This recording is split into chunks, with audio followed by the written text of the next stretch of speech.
মাঝে মাঝে ছোট ছোট কিছু পরিবর্তন আমাদের লাইফে অনেক বড় প্রভাব ফেলে। ছোট কিছু ডেকোর দিয়ে আমার বোরিং বেডরুমটাকে আজকে আমি একটা কোজি আর ফ্রেশ লুক দেওয়ার চেষ্টা করব।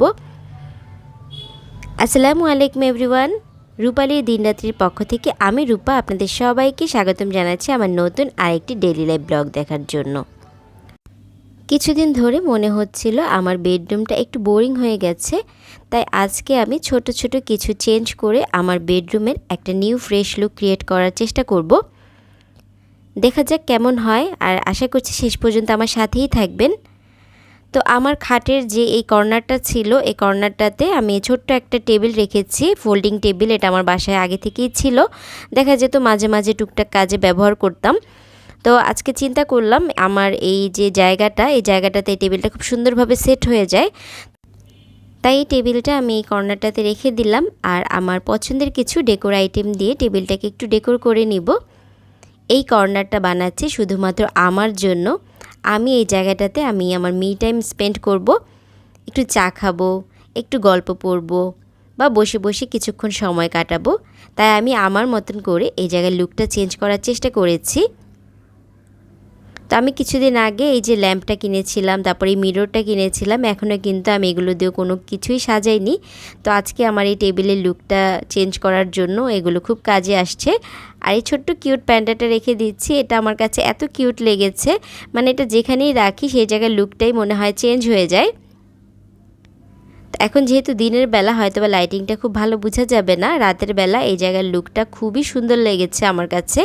আপনাদের কাছে কেমন লেগেছে অবশ্যই আমাকে কমেন্ট করে জানাবেন। তারং থেকে যে ক্যান্ডেল কিনেছিলাম সেটা এখানে রেখে দিলাম একটা। তো এখানে খুব সুন্দরভাবে রাখা যাচ্ছিল না, বারবার পড়ে যাচ্ছিল, তারপরে চেষ্টা করেছি একটু ভালো করে রাখার জন্য। প্যাকেটটা খুললে হয়তো বা একটু ভালো রাখা যেত।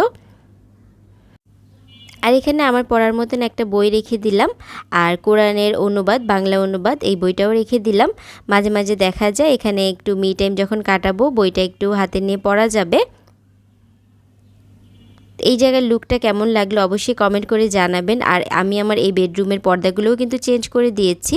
তো পর্দাগুলো চেঞ্জ করার কারণে এই জায়গার রুমের লাইটটা একটু অন্যরকম লাগছে।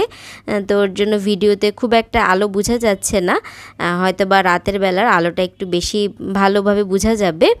আর এই রুমের ফার্নিচারগুলোও কিন্তু আমি একটু চেঞ্জ করেছি। আমার এখানে যে একটা ওয়ার্ড্রোব ছিল স্টিলের, সেই ওয়ার্ড্রোবটা আমি সরিয়ে এখানে আমার বোর্ডের যে আলমারি আছে একটা, সেটা এনে রেখেছি। এর জন্য কিন্তু রুমের লুকটা আরেকটু বেশি ভালো লাগছে। এই চাদরটা আমি কখনো বিছিয়েছি কিনা আমার মনে পড়ে না, আমার শাশুড়ি মাকেও কখনো দেখিনি বিছাতে। এই চাদরটা আমার শাশুড়ি মা যশোর থেকে কাজ করিয়ে এনেছিলেন, তো কখনোই বিছায়নি। তো আমিও খুব একটা বিছানো হয় না, যেহেতু এই ধরনের কাজ করা চাদরে শুলে খুব একটা কমফোর্ট ফিল হয় না, এর জন্য আমার খুব একটা বিছানোও হয় না। চিন্তা করলাম যেহেতু ঈদ আসছে, ঈদের আগে রুমের লুকটা যেহেতু চেঞ্জ করছি, তাই সুন্দর একটা বিছানার চাদর বিছিয়ে দিই। তাই এই বিছানার চাদরটা বিছিয়েছি। আর সেদিন আড়ংয়ে শপিং করতে গিয়ে আরহাম তো এই আর্থ কোলবাল মানে কুশনটা দেখে পাগল হয়ে গিয়েছে, কারণ আরহাম প্ল্যানেট খুব পছন্দ করে। তো আর্থটা দেখে সেটা কোনোভাবেই রেখে আসবে না, তাই এই কুশনটা নিয়ে এসেছি। তো কুশনটাও বালিশের সাথে রেখে দিলাম। খাটের সাইড টেবিলের কাপড়টাও একটু চেঞ্জ করে দিয়েছি, আর টিউলিপগুলো আপাতত এখানে রেখেছি। আমার বেডরুমটা কিন্তু মোটামুটি গুছানো হয়ে গিয়েছে। তো এই চাদরটা এখন বিছিয়েছি, দেখা যাচ্ছে ঈদের আগে হয়তো বা আরেকটা চাদর বিছাবো। তো ঈদের আগে আমি চেষ্টা করি আমার বেডরুমগুলিতে একটু সুন্দর লুক দেওয়ার জন্য। কেউ আসুক না আসুক নিজে তো দেখতে পারবো, নিজের চোখে শান্তিতে হবে। এই যে দেখুন, দুইটা আলমারি কিন্তু আমি এখন পাশাপাশি রেখেছি, স্টিলের আলমারিটা আর হচ্ছে এই বোর্ডের আলমারিটা। আর স্টিলের যে ওয়ার্ড্রোবটা ছিল সেটা আরহামের বাবার যে অফিস রুম আছে সেখানে আপাতত এখন রেখে দিয়েছি। মাঝে মাঝে দেখবেন ঘরের ছোট ছোট কিছু পরিবর্তন ঘরের লুকটাই কিন্তু চেঞ্জ করে দেয়। তো ঈদের আগে চেষ্টা করব আমার পুরো বাসাটারই টুকটাক কিছু চেঞ্জ করার জন্য। মাঝে মাঝে একটু ঘরের ফার্নিচারগুলো এলোমেলো করে দেখবেন, এক জায়গা থেকে আরেক জায়গায় নিয়ে দেখবেন, মনে হবে পুরোটা বাসা নতুন হয়ে গিয়েছে। তো এই যে বিছানার চাদরটা দেখিয়ে দিচ্ছি, তো আমার মনে হচ্ছে একটু হালকা কালারের চাদর হলে দেখতে আরও বেশি ভালো লাগতো, কিন্তু এটাও খারাপ লাগছে না। আর কমেন্ট করে জানাবেন আপনাদের কাছে কেমন লেগেছে। আমার কাছে তো ভালোই লেগেছে। আরহাম তো এই রুমে এসেই মানে অবাক হয়ে গিয়েছে, বলছে মাম্মা তুমি নিউ বেড বিছিয়েছো, মানে চাদর তো বলতে পারছে না, বলছে নিউ বেড রেখেছো। আর টেবিলটা রাখার আরেকটা কারণ আছে, আমার যে দেবর মানে কিছুদিন পর পর দেখা যায় কাজে আসে, তো ভাইয়ার কাজ করার সুবিধার্থে আমি আরও টেবিলটা রেখেছি। ভাইয়া দেখা যায় অফিসিয়াল অনেক কাজকর্ম করে, এখানে বসে ভাইয়া কাজটা করতে পারবে। আর আমার বাবাও মাঝে মাঝে টুকটাক কাজকর্ম করে, আমি মাঝে মাঝে টুকটাক লেখালেখি করি, তখন দেখা যায় এই টেবিলটাতে বসেই লিখতে পারবো। যেহেতু আরহামের এখনও পড়ালেখা শুরু হয়নি, পড়ালেখা শুরু হলে তো এই টেবিলে আর তখন কাজ হবে না, কিন্তু আপাতত এই টেবিল দিয়ে কিছু দিন হয়তো বা চালাতে পারবে আরহামও। কিন্তু এখনও যেহেতু ও পড়তে বসে না, তাই এটাতে আমরাই আমাদের কাজ চালাবো। পর্দাগুলো হচ্ছে ওয়াশিং মেশিনে ধুয়ে দিয়েছিলাম, খুব সুন্দর পরিষ্কার হয়েছে। এই পর্দাগুলো এখন আমি সুন্দরভাবে ভাঁজ করে রেখে দেব। আমি যেভাবে পর্দাগুলো ভাঁজ করে রাখি, এভাবে রাখলে কিন্তু আয়রন করার প্রয়োজন পড়ে না। পর্দার যেই একটা ভাঁজ থাকে, সেই ভাঁজ অনুযায়ী যদি পর্দায় ভাঁজ করে রাখা যায়, তাহলে দেখবেন পর্দাগুলো একদম আয়রনের মতনই প্লেন হয়ে থাকে। একটু সময় নিয়ে পর্দাগুলো ভাঁজ করে যদি এভাবে রেখে দেন, অনেক সময় দেখা যায় আমি বালিশের নিচে রেখে দিই বা এমনিতেও রেখে দিই, তখন আস্তে আস্তে কিন্তু এটা একদম প্লেন হয়ে যায়, আয়রনের মতনই মনে হয়। আর এই ধরনের কাপড়গুলো কিন্তু খুব একটা মানে নষ্ট হয় না, একটু সিল্ক টাইপের কাপড়গুলো, তো এগুলো আয়রন করার প্রয়োজন পড়ে না। কারণ এক একটা পর্দা যদি আমি এখন আয়রন করতে দিই 50-60 টাকা করে পিস নেবে, তো কি দরকার আছে, এভাবে যদি রেখে দেয়া যায়। তো সবগুলো পর্দা আমি ভাঁজ করে রেখে তারপরে একটা দড়ি দিয়ে বেঁধে দিয়েছি, যাতে এলোমেলো হয়ে না যায়, যেহেতু সিল্ক কাপড়, এগুলো একটার উপর একটা রাখলে পড়ে যায়। আমি আমার এই স্টিলের আলমারিটাতে সব পর্দা, সোফার কাপড় এগুলোই বেশিরভাগ রাখি, মানে আমার এক একটা আলমারিতে এক একটা জিনিস রাখা আছে। আর এই যে বোর্ডের আলমারিটা, এটার এক পাশে হচ্ছে সব বিছানার চাদর, আর এক পাশে হচ্ছে আরহামের বাবার কাপড় চোপড়। তো কাজকর্ম শেষ করে আমি হচ্ছে আরহামকে একটু ঘুম পাড়িয়ে দিয়েছি। এখন হচ্ছে আমি ইফতারটা রেডি করব।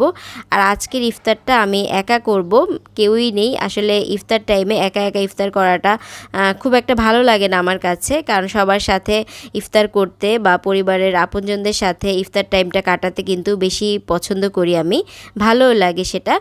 তো আজকে আরহামের বাবার আসতে দেরি হবে, তাই ইফতারটা আমাকে একাই করতে হবে। তো নিজের জন্য টুকটাক যা পারছি তাই করছি। এখানে একটা ফ্রুট সালাদ বানাবো, এর জন্য হচ্ছে আমি আপেল, কলা, অরেঞ্জ নিয়েছি, তারপর একটু আঙুরও দিয়েছি, তারপর একটু মধু দিয়ে দিলাম, আর দিয়ে দিলাম দই। এটা কিন্তু হেলদি একটা সালাদ বলতে পারেন।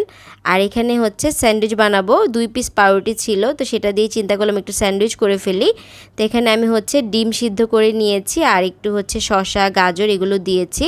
তো মেয়োনেজ তো ছিল না বাসায়, তাই টক দই দিয়ে আজকের আমি আমার স্যান্ডউইচটা বানাবো। এখানে একটু আমি চিলি অয়েল দিয়েছি, এতে করে খুব সুন্দর একটা ফ্লেভার অ্যাড হয় আর স্পাইসও অ্যাড হয়। আর চিলি অয়েলের ঘ্রাণটা তো এমনিতেই সবসময় ভালো লাগে, যে কোনো খাবারেই এটা দিলে টেস্ট অন্যরকম হয়ে যায়। তো দইটা আমি একদম পানি ছাড়া যেই জায়গাটা সেখান থেকেই দিয়েছি, যাতে ক্রিমি একটা টেক্সচার থাকে, আর একটু টমেটো কেচাপ দিয়েছি। ব্যাস সব কিছু একসাথে মিক্স করে নিলেই কিন্তু আমার হচ্ছে স্যান্ডউইচের ভিতরের স্টাফিংটা রেডি হয়ে যাবে। কাজ করতে করতে মোবাইল দেখতে আমি সবসময় পছন্দ করি, মোবাইল দেখি, তা না হলে একটু গান শুনি বা কোরআন তেলাওয়াত শুনি।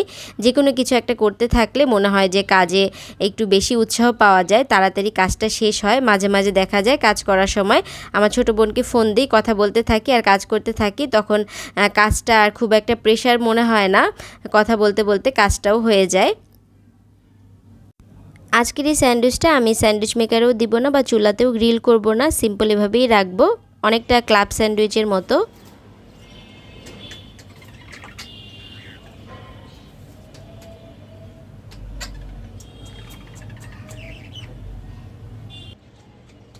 ইফতার রেডি করার পরে হাতে বেশ অনেকটা সময় ছিল, তো বারান্দায় চলে এসেছি পাখিদের সাথে একটু টাইম স্পেন্ড করার জন্য। পাখিগুলোকে ভালোই লাগছে। হ্যাঁ, যখন বাসায় এনেছিল তখন খুব বিরক্ত হয়েছিলাম, কারণ পাখি পোষাটা আমার কখনোই পছন্দ ছিল না। আমার কাছে মনে হয় পাখি আকাশে থাকার জিনিস আকাশে থাকবে, ঘরে কেন থাকবে। তার আমার বাবা যেহেতু শখ করে এনেছে তাই আর কিছু করার নেই। তো এখন ওদের সাথে ভালোই সময় কাটায়, মাঝে মাঝেই বারান্দায় এসে বসে থাকি। ওদের আওয়াজগুলো শুনতে বেশ ভালো লাগে, আর সকালবেলা ওদের আওয়াজে কিন্তু ঘুমটাও ভেঙে যায় খুব সুন্দরভাবে। সকালে এত পরিমাণ ডাকাডাকি করে, আর এই পাখিগুলোর কারণে দেখা যায় বারান্দায় অন্যান্য পাখিরও আনাগোনা বেড়ে গিয়েছে। এই তো নিজের জন্য ইফতার প্ল্যাটারটা খুব সুন্দরভাবে সাজিয়ে নিয়েছি। তো বেসনের একটু গোলা ছিল, সেটা দিয়ে দুটো আলুর চপ ভেজেছি, একটা ভেজিটেবল রোলও করেছি। তো ব্যাস আমার সিম্পল ইফতার কিন্তু রেডি হয়ে গিয়েছে। আমি চেষ্টা করি সবসময় ইফতার টেবিলে একটু আগে আগে আসার জন্য, এসে একটু মোনাজাত করার জন্য, দোয়া করার জন্য। সময় পেলে একটু হাদিসের বই পড়ি বা চুপচাপ বসে থাকি, যাই করার একটু আগে আগে করার চেষ্টা করি, কারণ তাড়াহুড়ো করে ইফতার করতে আমার কখনোই ভালো লাগে না। একটু সময় নিয়ে আমি ইফতারটা করতে পছন্দ করি। তো এখন কোরআন শরীফের একটু অনুবাদ পড়ে নিচ্ছি। যারা এই পর্যন্ত আমার ভিডিওটির সাথে আছেন প্লিজ একটা লাইক দিয়ে ভিডিওটি কন্টিনিউ করবেন, কারণ আপনাদের লাইক আমার ভিডিওটি আরও অনেকের কাছে পৌঁছে দিতে সাহায্য করবে। আর যারা এখন পর্যন্ত আমার চ্যানেলটিকে সাবস্ক্রাইব করেনি প্লিজ সাবস্ক্রাইব করে পাশে থাকা বেল আইকনটি ক্লিক করে দিবেন, যাতে আমি ভিডিও দেওয়া মাত্রই আপনাদের কাছে নোটিফিকেশন পৌঁছে যায়।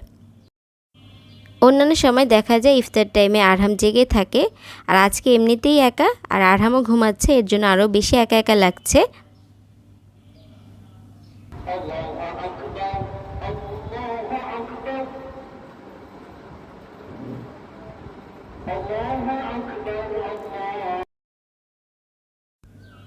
আজকের এই ফ্রুট সালাডটা খেতে এত বেশি মজা হয়েছিল, আমি তো চিন্তা করেছি মাঝে মাঝে এটা বানিয়ে খাবো, কারণ এই যুগে ফলটাও খাওয়া হবে, কারণ ফল আমার খুব একটা পছন্দ না।